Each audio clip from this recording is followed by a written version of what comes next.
Karibu tena kwenye chaneli yetu Tuongee TV, na leo hii tutazungumzia tukio ambalo limetokea hoteli moja huko Zanzibar. Mwanamitindo ambaye anajulikana kwa jina la Ashley Robinson ni influencer wa Marekani. Wengi wetu tunajua kwamba amefariki dunia na kifo chake ni cha kutatanisha kidogo, hivyo tunakuletea habari ambazo zinaendelea kuhusiana na kifo chake.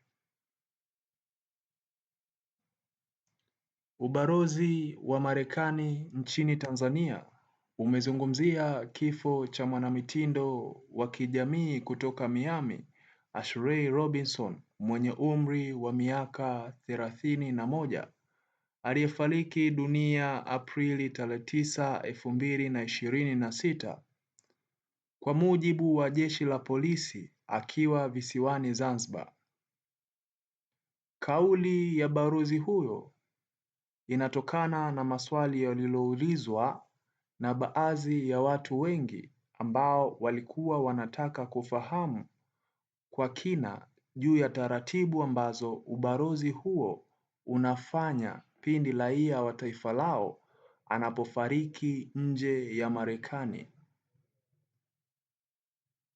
ambapo meseji ya balozi huyo wa nchini Tanzania ameiandika kupitia barua pepe akisema, raia wa Marekani akifariki dunia nje na nchi ya Marekani, ubalozi wa Marekani hutoa msaada wa kibalozi kwa wanasheria, mawakili pamoja na familia ya karibu. Wakati raia wa Marekani akifariki katika nchi ya kigeni, mamlaka za ndani wana jukumu la kufanya uchunguzi, kuchunguza chanzo cha kifo na kutoa taarifa au matokeo ya uchunguzi huo.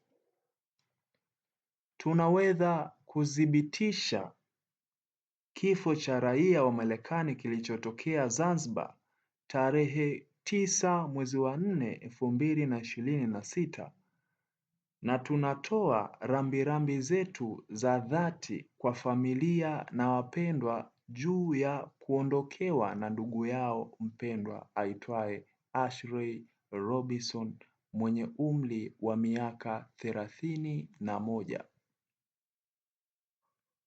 Aidha, tukio hilo linamfanya mpenzi wake na Ashley Robinson ajulikanaye kama Joe Macnon kushikiliwa, maana wanamfanyia uchunguzi hawawezi kufahamu ya kwamba ni nani amehusika katika kifo hicho. Kama unakumbuka, kuna taarifa ilitoka Ashley amekutwa hotelini akiwa amejinyonga na akachukuliwa kuwaishwa hospitali, lakini hawakuweza kuokoa uhai wake. Asante, usisahau kucomment, usisahau kusubscribe.